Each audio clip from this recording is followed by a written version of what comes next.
हरिओम नमः शिवाय, हर हर महादेव। नमस्कार दोस्तों, स्वागत है आप सभी का हमारे यूट्यूब चैनल पावरफुल हिंदू धर्म में। आप सभी पर भगवान महादेव की कृपा सदा और सर्वदा बनी रहे। आज हम आप सभी को फाल्गुन मास में शिव महापुराण में कथा अध्याय 13 और 14 का आप सभी को श्रवण कराएंगे। आइए श्रवण कीजिए कथा अध्याय 13 और 14 का। ब्रह्म जी ने कहा कि हे नारायण, तुम सदैव जगत के उपकार में लगे रहते हो। तुमने जगत के लोगों के हित के लिए बहुत उत्तम बात पूछी है, जिसके सुनने से मनुष्य के सब जन्मों के पापों का नाश हो जाता है। उस परम ब्रह्म शिव तत्व का वर्णन मैं तुम्हारे लिए कर रहा हूँ। शिव तत्व का स्वरूप बहुत सुंदर और अद्भुत है। जिस समय महाप्रलय आई थी और पूरा संसार नष्ट हो गया था तथा चारों ओर सिर्फ अंधकार ही अंधकार था। आकाश वह ब्रह्मांड तारों वह ग्रहों से रहित होकर अंधकार में डूब गए थे। सूर्य और चंद्रमा दिखाई देना बंद हो गए थे। सभी ग्रहों और नक्षत्रों का कहीं पता नहीं चल रहा था। दिन रात अग्नि जल कुछ भी नहीं था। प्रधान आकाश और अन्य तेज भी शून्य हो गए थे। शब्द, स्पर्श, गंध, रूप, रस का अभाव हो गया था। सत्य असत्य सब कुछ खत्म हो गया था। तब सिर्फ सत्य ही बचा था। उस तत्व को मुनिजन एवं योगी अपने हृदय के भीतर में ही देखते थे। वाणी, नाम, रूप, अंग आदि के वहाँ तक पहुँच नहीं थी। उस पर ब्रह्म के विषय में ज्ञान और अज्ञान से किए गए संबोधन के द्वारा कुछ समय बाद अर्थात सृष्टि समय आने पर एक से अनेक होने के संकल्प का उदय हुआ। तब उन्होंने अपनी लीला से मूर्ति की रचना की। वह मूर्ति संपूर्ण ऐश्वर्य तथा गुणों से युक्त, संपन्न, सर्व ज्ञानमयी एवं सब कुछ प्रदान करने वाली है। यह सदा शिव की मूर्ति है। सभी पंडित विद्वान इसे प्राचीन मूर्ति को ईश्वर कहते हैं। उसने अपने शरीर से स्वच्छ शरीर वाली एवं स्वरूप भूता शक्ति की रचना की। वही परम शक्ति प्रकृति गुणमयी और बुद्धि तत्व की जननी कहलाई। उसे शक्ति, अंबिका, प्रकृति, संपूर्ण लोकों की जननी, त्रिदोयों की माता, नित्य और मूल कारण भी कहते हैं। उसकी 8 भुजाओं एवं मुख की शोभा विचित्र है। उसके मुख के सामने चंद्रमा की कांति भी क्षीण हो जाती है। विभिन्न प्रकार के आभूषण एवं गतियाँ देवी की शोभा बढ़ाती हैं। वे अनेक प्रकार के अस्त्र शस्त्र धारण किए हुए थे। सदाशिव को ही सब मनुष्य परम पुरुष ईश्वर शिव शंभु और महेश्वर कहकर पुकारते थे। उनके मस्तक पर गंगा, भाल में चंद्रमा और मुख में 3 नेत्र शोभा पाते थे। उनके 5 मुख हैं, 10 भुजाएं के स्वामी एवं त्रिशूलधारी हैं। वे अपने शरीर में भस्म लगाए हैं। उन्होंने शिवलोक को नामक क्षेत्र का निर्माण किया। यह परम पावन स्थान काशी नाम से जाना जाता है। यह परम मोक्षदायक स्थान है। इस क्षेत्र में परमानंद रूप शिव पार्वती सहित निवास करते हैं। शिव और शिवा ने प्रलय काल में भी उस स्थान को नहीं छोड़ा, इसलिए शिव जी ने इनका नाम आनंद वन रखा है। एक दिन आनंद वन में घूमते समय शिव सेवा के मन में किसी दूसरे पुरुष की रचना करने की इच्छा हुई। तब उन्होंने सोचा कि इसका भार किसी दूसरे व्यक्ति को सौंपकर हम यही काशी में विराजमान रहेंगे। ऐसे सोचकर उन्होंने अपने वाम भाग के 10वें अंग पर अमृत मल दिया, जिससे एक सुंदर पुरुष वहां प्रकट हुआ, जो शांत और सत्व गुणों से युक्त एवं गंभीरता का अथाह सागर था। उसकी कांति इंद्र नीलमणि की समान श्याम थी। उसका पूर्ण शरीर दिव्य शोभा से चमक रहा था तथा नेत्र कमल के समान थे। उसने हाथ जोड़कर भगवान सदाशिव और शिव को प्रणाम किया तथा प्रार्थना की कि मेरा नाम निश्चित कीजिए। यह सुनकर भगवान शिव हंसकर बोले कि सर्वत्र व्यापक होने से तुम्हारा नाम विष्णु होगा। तुम भक्तों को सुख देने वाले होंगे। तुम यही स्थिर रहकर तप करो। वही सभी कार्य का साधन है। ऐसे कहकर शिव जी ने उन्हें ज्ञान प्रदान किया तथा वहां से अंतर ध्यान हो गई। तब श्री हरि विष्णु जी ने 12 वर्ष तक वहां दिव्य तप किया। तपस्या के कारण उनके शरीर से अनेक जलधाराएं निकलने लगी। उस जल से सारा सुना आकाश व्याप्त हो गया। वह ब्रह्मरूप जल अपने स्पष्ट मात्र से पापों का नाश करने वाला था। उस जल में भगवान विष्णु ने स्वयं शयन किया।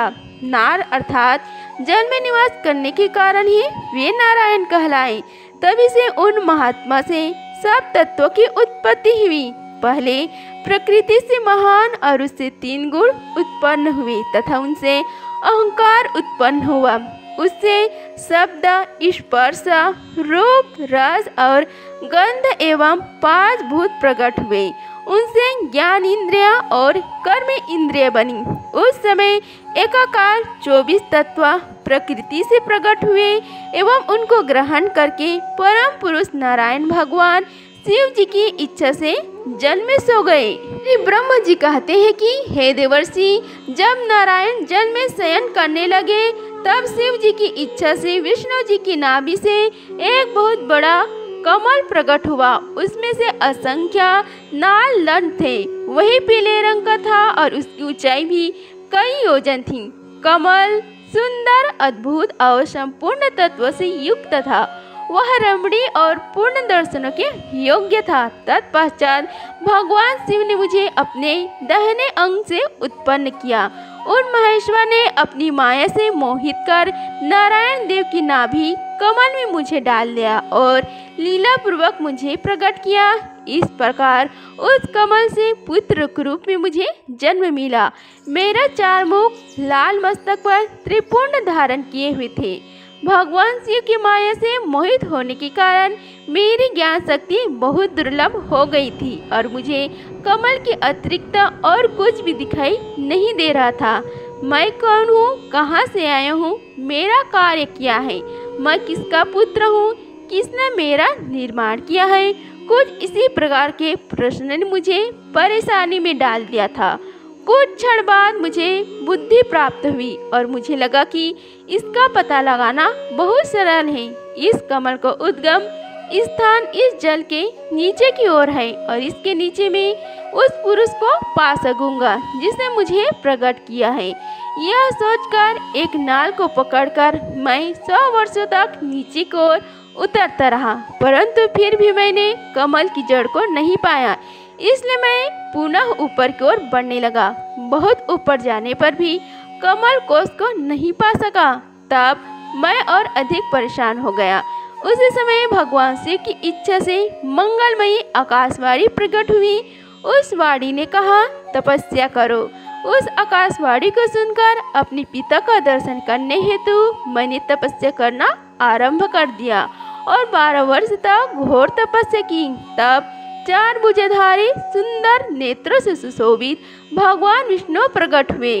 उन्होंने हाथों में शंख, चक्र, गदा और पद्म धारण कर रखे थे। उनका शरीर श्याम कांति से सुशोभित था। उनके मस्तक पर मुकुट विराजमान था तथा उन्होंने पीतांबर वस्त्र और बहुत से आभूषण धारण किए हुए थे। वे करोड़ों कामदेवों के समान मनोहर दिखाई दे रहे थे और सावली व सुनहरी आभा से सुशोभित थे। उन्हें वहां देखकर मुझे बहुत हर्ष एवं आश्चर्य हुआ। भगवान शिव की लीला से हम दोनों में विवाद छिड़ गया कि हम में बड़ा कौन है। उसी समय हम दोनों के बीच में एक ज्योतिमय लिंग प्रकट हो गया। हमने उसका पता लगाने का निश्चय किया। मैंने ऊपर की ओर और श्री हरि विष्णु ने नीचे की ओर उस स्तंभ के आरंभ और अंत का पता लगाने के लिए चलना आरंभ किया, परंतु हम दोनों को उस स्तंभ को कोई और छोर नहीं मिला। थक कर हम दोनों अपने उसी स्थान पर आ गए। हम दोनों ही शिव जी के माया से मोहित थे। श्री हरि ने सभी ओर से परमेश्वर शिव को प्रणाम किया। ध्यान करने पर भी हमें कुछ ज्ञात न हो सका।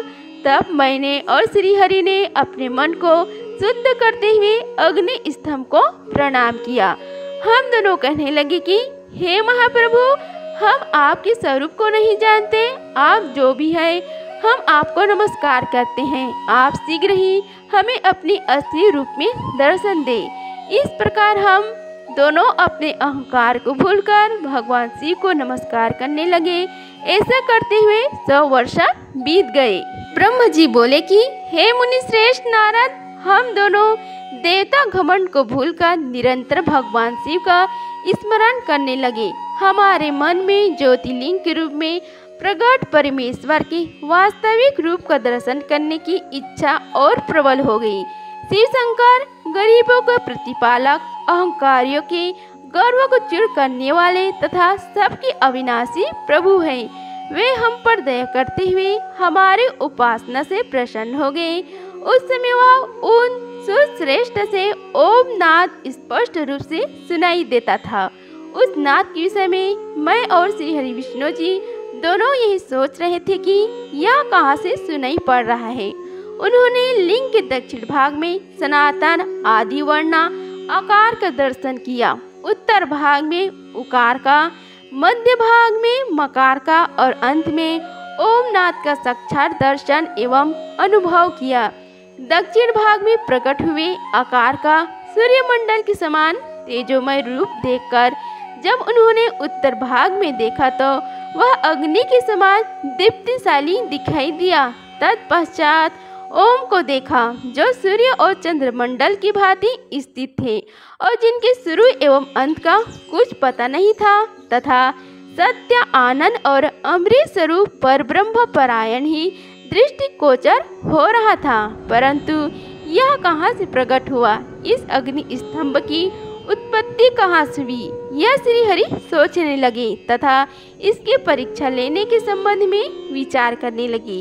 तब श्री हरि ने भगवान शिव का चिंतन करते हुए वेद और शब्द के आवेश से युक्त हो अनुपम अग्नि स्तंभ के नीचे जाने का निर्णय लिया और मैं और श्री हरि विष्णु जी विश्वात्मा शिव का चिंतन कर रहे थे। तभी वहाँ एक ऋषि प्रकट हुए।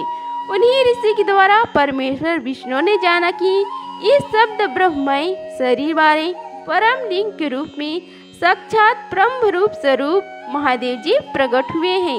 ये चिंता रहित रुद्र हैं, पर ब्रह्म परमात्मा शिव का वाचा प्रणव ही है। वह एक सत्य परम कारण आनंद अकृत परत्पर और पर ब्रह्म है। वर्णों के पहले अक्षर आकार से जगत के बीजभूत अर्थात ब्रह्म जी के बोध होता है। दूसरे अक्षर ओकार से सभी के कारण श्री हरि विष्णु का बोध होता है। तीसरे अक्षर मकार से भगवान शिव का ज्ञान होता है। आकार सृष्टिकर्ता, उकार मोह में डालने वाला और मकार नित्य अनुग्रह कराने वाला है। मकार अर्थात भगवान शिव के बीजों अर्थात बीज के स्वामी है, तो आकार अर्थात ब्रह्म जी बीज है। उकार अर्थात विष्णु जी योनि है। महेश्वर बीजी बीज और योनि है। इन सभी को नाद कहा गया है। बीजी अपने बीज को अनेक रूपों में विभक्त करते हैं। बीजी भगवान शिव के लिंग से उकार रूप योनि में स्थापित होकर चारों तरफ ऊपर की ओर बढ़ने लगा। वह दिव्य अंड कई वर्षों तक जल में रहा। हजारों वर्ष के बाद भगवान शिव ने इस अंड को 2 भागों में विभक्त कर दिया। तब इसके 2 भागों में से पहला सुवर्णमय कपाल ऊपर की ओर स्थित हो गया, जिससे स्वर्गलोक उत्पन्न हुआ, तथा कपाल के नीचे भाग से 5 तत्वों वाली पृथ्वी प्रकट हुई।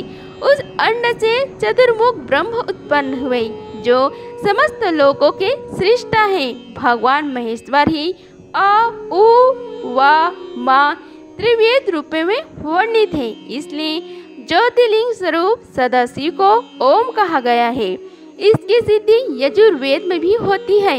देवेश्वर शिव को जानकर विष्णु जी ने शक्ति संभूत मंत्रों द्वारा उत्तम एवं महान अभय से सुशोभित भगवान शिव की स्तुति करनी शुरू कर दी। इसी समय मैंने और विश्वपालक भगवान विष्णु ने एक अद्भुत व सुंदर रूप देखा, जिसके 5 मुख 10 भुजा कपूर के समान गौरवर्णा परम कांतिमय अनेक आभूषणों से विभूषित महान उदार महावीर्यवान और महापुरुषों के लक्षणों से युक्त था और जिसके दर्शन पाकर मैं और विष्णु जी धन्य हो गए। तब परमेश्वर महादेव भगवान प्रसन्न होकर अपने दिव्यमय रूप में स्थित हो गए। आकार उनका मस्तक और आकार ललाट है। ईकार दाहिना और ईकार बाया नेत्र है। उकार दाहिना और ओकार बाया कान है। रीकार दाया और रीकार बाया गाल है। री उनकी नाक के छिद्र हैं। एकार और एंकार उनके दोनों होठ हैं। ओकार और औंकार उनकी दोनों दंत पंक्तियां हैं। अम और अ देवादिदेव शिव के तालु हैं। का आदि 5 अक्षर उनके दाहिने 5 हाथ हैं और च आदि बाएं 5 हाथ हैं। ता और टा से शुरू 5 अक्षर उनके पैर हैं। पाकार पेट है। फकार दाहिना और बकार बायां पार्श्व भाग है। भाकार कंधा, मकार हृदय, हकार नाभि है। यह से स तक के 7 अक्षर 7 धातु में हैं, जिससे भगवान शिव का शरीर बना है। इस प्रकार भगवान महादेव व भगवती उमा के दर्शन कर हम दोनों कृतज्ञ हो गए। हमने उनके चरणों में प्रणाम किया। तब हमें 5 कलश युक्त ओकार जनित मंत्र का साक्षात्कार हुआ। तत्पश्चात महादेव जी ओम तत्वमासी महावाक्य दृष्टिगोचर हुआ, जो परम उत्तम मंत्र रूप है। इसके बाद धर्म और अर्थ का साधक बुद्धि स्वरूप 24 अक्षरी गायत्री मंत्र प्रकट हुआ, जो पुरुषार्थ रूप फल देने वाला है। तत्पश्चात मृत्युंजय मंत्र, फिर पंचाक्षर मंत्र तथा दक्षिणामूर्ति व चिंतामणि का साक्षात्कार हुआ। इन 5 मंत्रों को विष्णु भगवान ने ग्रहण कर जपना आरंभ किया। ईशो के मुकुट मणि ईशान है, जो पुरातत्व पुरुष है, हृदय को प्रिय लगने वाले, जिनके चरण सुंदर हैं, जो सांप को आभूषण के रूप में धारण करते हैं, जिनके पैर व नेत्र सभी ओर हैं, जो मुझ ब्रह्म के अधिपति, कल्याणकारी तथा सृष्टि पालन एवं संहार करने वाले हैं। उन वरदायक शिव की मेरे साथ भगवान विष्णु ने प्रिय वचनों द्वारा संतोष से स्तुति की। ब्रह्मा जी बोले कि हे नारद, भगवान विष्णु द्वारा की गई अपनी स्तुति सुनकर कल्याणमयी शिव बहुत प्रसन्न हुए और देवी उमा सहित वहाँ प्रकट हो गए। भगवान शिव के 5 मुख थे और हर मुख में 3-3 नेत्र थे। मस्तक में चंद्रमा, सिर पर जटा तथा संपूर्ण अंगों में विभूषित लगी हुई थी। 10 भुजा वाले गले में नीलकंठ आभूषणों से विभूषित और माथे पर भस्म का त्रिपुंड लगाए थे। उनका यह रूप मन को मोहित करने वाला और परम आनंदमयी था। महादेव जी के साथ भगवती उमा ने भी हमें दर्शन दिया। उनको देखकर मैंने और विष्णु जी ने पुनः उनकी स्तुति करना शुरू कर दी। तब पापों का नाश करने वाले तथा अपने भक्तों पर सदा कृपी दृष्टि रखने वाले महेश्वर ने मुझे और भगवान विष्णु को श्वास से वेद का उपदेश दिया। तत्पश्चात उन्होंने हमें गुप्त ज्ञान प्रदान किया। वेद के ज्ञान प्राप्त कर कृतार्थ में विष्णु जी और मैंने भगवान शिव और देवी के सामने अपने दोनों हाथ जोड़कर नमस्कार किया तथा प्रार्थना की। श्री हरि विष्णु ने पूछा, हे देव, आप किस प्रकार प्रसन्न होते हैं तथा किस प्रकार आपकी पूजा और ध्यान करना चाहिए? कृपा कर हमें इसके बारे में बताएं तथा सद उपदेश देकर धन्य करें। श्री ब्रह्मा जी कहते हैं कि हे नारद, इस प्रकार श्री हरि की यह बात सुनकर अत्यंत प्रसन्न हुए। कृपा निधान शिव ने प्रीतिपूर्वक यह बात की। श्री शिव जी बोले, मैं तुम दोनों की भक्ति से बहुत प्रसन्न हूँ। मेरे इस रूप का पूजन व चिंतन करना चाहिए। तुम दोनों महाबली हो। मेरे दाएं बाएं अंगों से तुम प्रकट हुए हो। लोक पिता ब्रह्म मेरे दाहिने पार्श्व से और पालनहार श्री हरि विष्णु मेरे बाएं पार्श्व से प्रकट हो। मैं तुम पर भली भांति प्रसन्न हूँ और तुम्हें मनवांछित फल देता हूँ।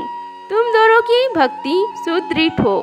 मेरे आज्ञा का पालन करते हुए ब्रह्म जी आप जगत की रचना करें तथा भक्त विष्णु जी आप इस जगत का पालन करें। भगवान विष्णु बोले, हे प्रभु, यदि आपकी हृदय में हमारी भक्ति से प्रीति उत्पन्न हुई है और आप हम पर प्रसन्न होकर हमें वर देना चाहते हैं, तो हम यही वर मांगते हैं कि हमारे हृदय में सदैव आपकी अनन्य एवं अविचल भक्ति बनी रहे।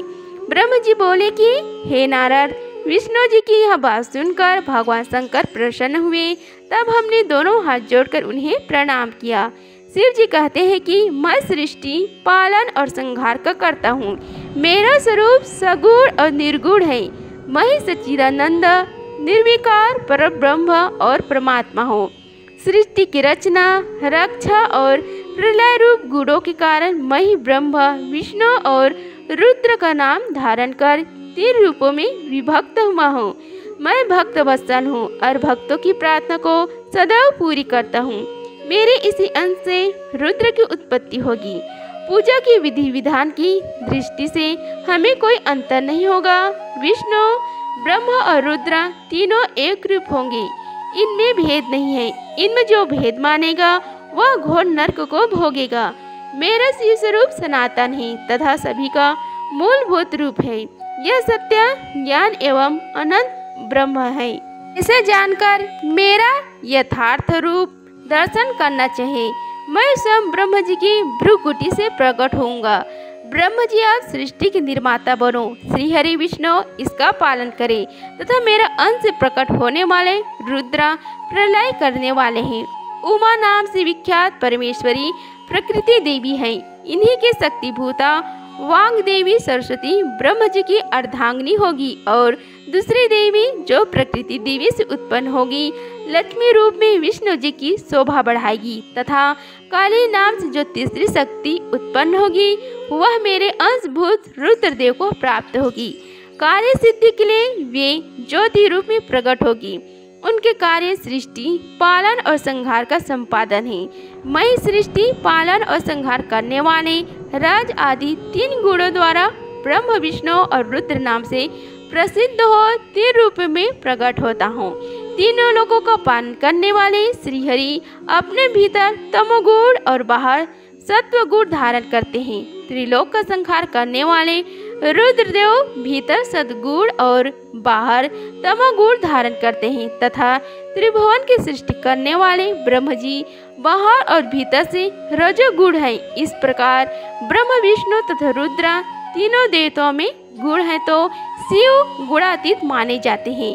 हे विष्णु, तुम मेरी आज्ञा से सृष्टि का प्रसन्नता पूर्वक पालन करो। ऐसा करने से तुम तीनों लोगों में पूजनीय होंगे।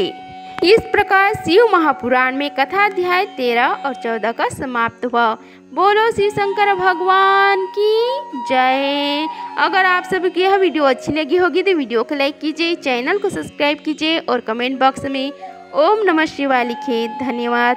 मिलते हैं अगली वीडियो में, तब तक के लिए हर हर महादेव।